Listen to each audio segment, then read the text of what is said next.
Hey everyone, we're making a series of videos available to you to learn Amazon EC2 with 10 labs and 20 facts and refreshers for your exam. The full course is available on YouTube. It's also available on Udemy. You can check the links in the description below to view the Udemy link. This course is produced by CloudYeti. We make simplified cloud computing, AWS, and DevOps videos.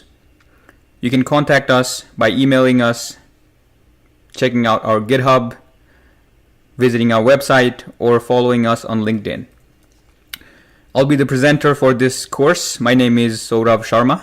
I am 7 times AWS certified.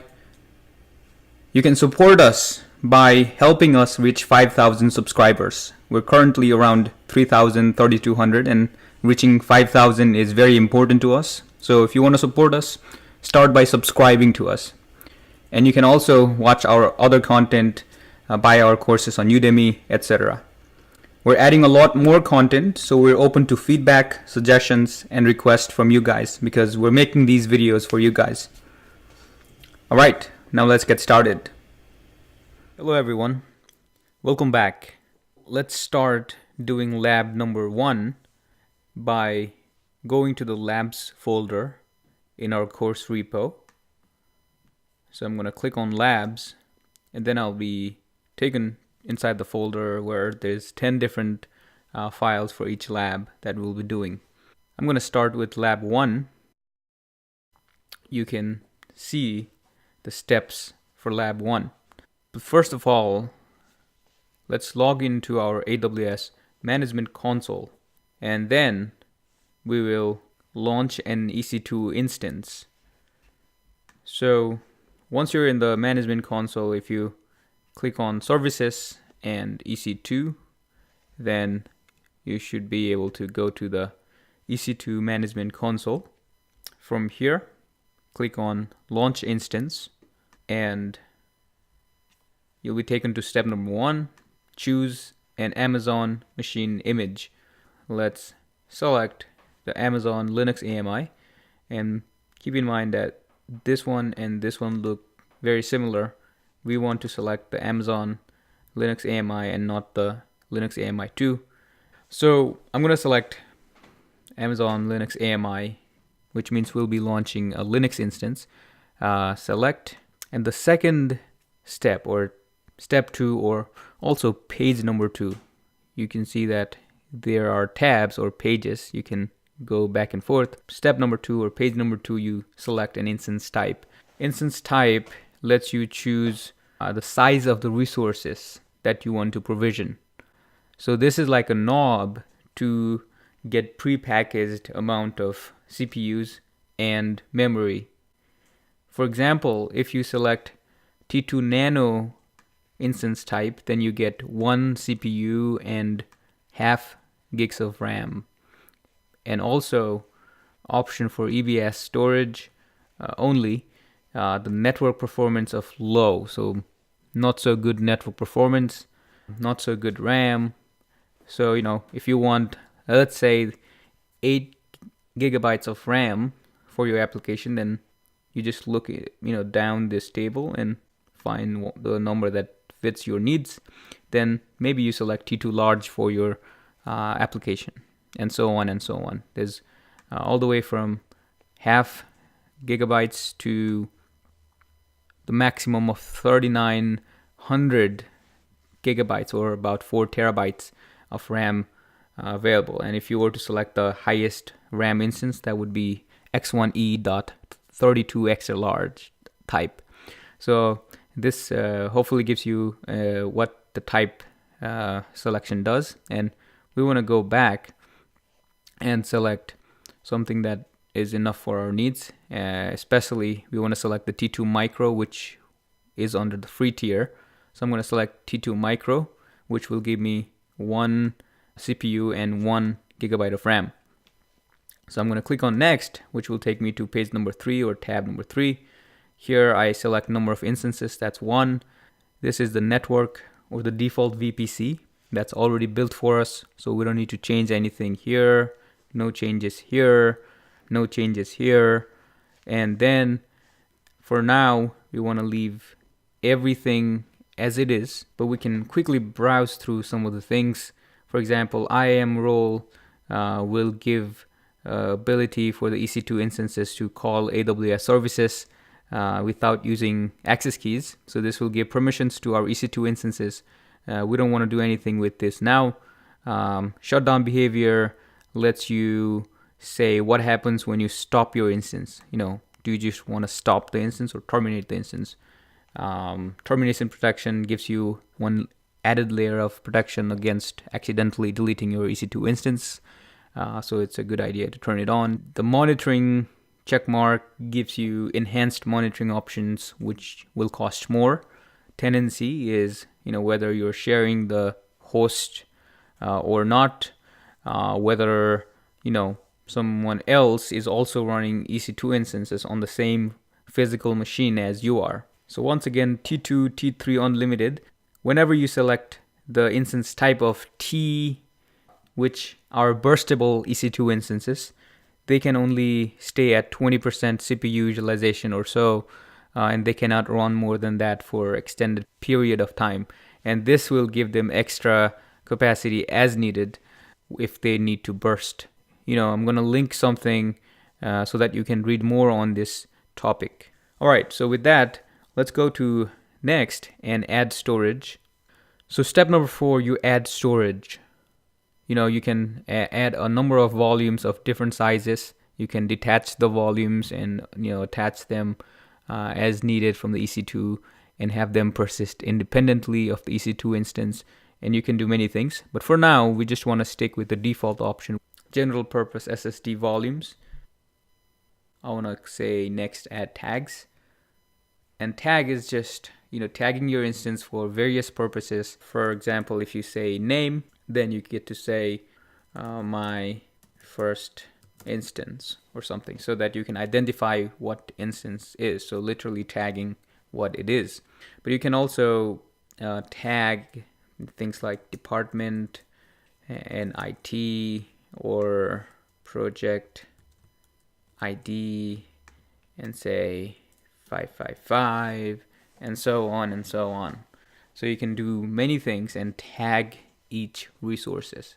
This is optional. I recommend you at least add name tag.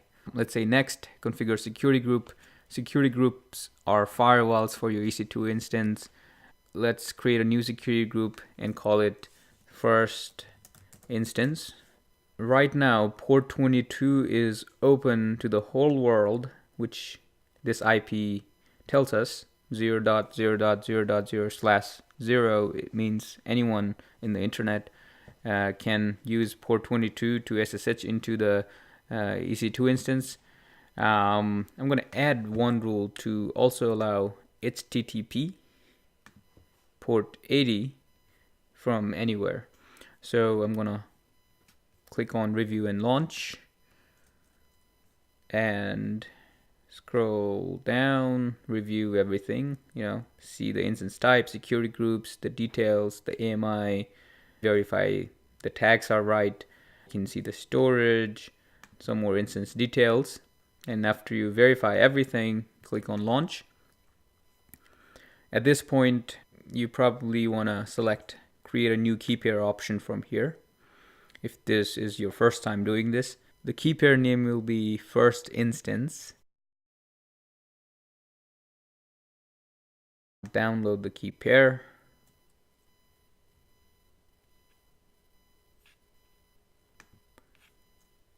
And then after you download, you can launch instances.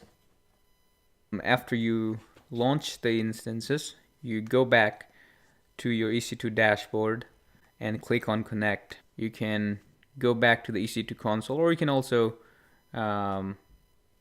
click here on view instances, and this will take you back to the EC2 dashboard and will actually take you to the instance that we just launched. And at this point you click on connect, and then you'll be able to see this window. You want to copy this text under example, which will be filled with your IP right here, and your DNS name and your key pair that you downloaded earlier. You close the window and you're ready to paste that into your terminal. So for Windows users, you have to install one application called Git Bash, or an application similar to that will let you use the SSH command and log into Linux servers.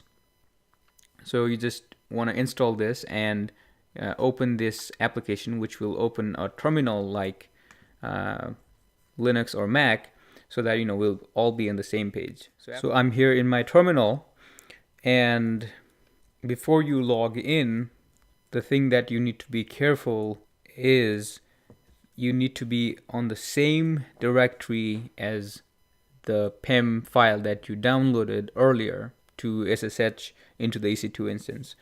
So for everyone on a Linux machine or a Mac machine, command like cd downloads should take you to your downloads folder, and this is a sign representing your home directory. So the downloads folder of your home directory is usually where AWS downloads your key file that we created earlier. For Windows users, what you can do is you can go to your downloads folder and right click, and you'll see this dialog box, and in this dialog box you just click on Git Bash here, and it will take you to the Git Bash terminal with the downloads folder as your working path. So once you're in the downloads folder, I'm gonna type something to secure our keys. I'm gonna type a command that will secure our PEM file or key file that we downloaded earlier. The command is chmod 400 first instance.pem, enter. And in your case, you can find this command, and the place that I got this command is if you go back to your EC2 management console and click on connect by selecting the instance that you launch. Step number 3, it will tell you to enter this command first, right? chmod 400, and what this will do is it will make this key available only to the current owner. 4 represents read permissions only to the owner. And after I entered this command, I'm ready to copy this command again, and I'm going to paste this command. Now, the IP that I see here won't be the same in yours because your IP address is different than mine, and the key name will be different on yours.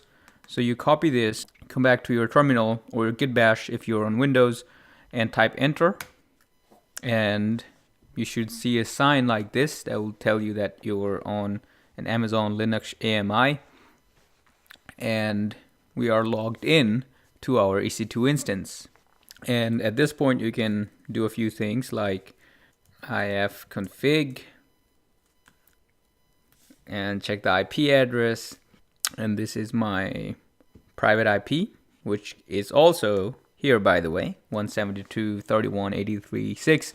And if you go back and select the instance, this is the private IP that you see. So you're currently logged into your EC2 instance, and hopefully you learned some things in the way, because we looked at a few different components while launching the EC2 instance. All right, this is the end of this lab. Thanks for watching, and I'll see you in the next lab.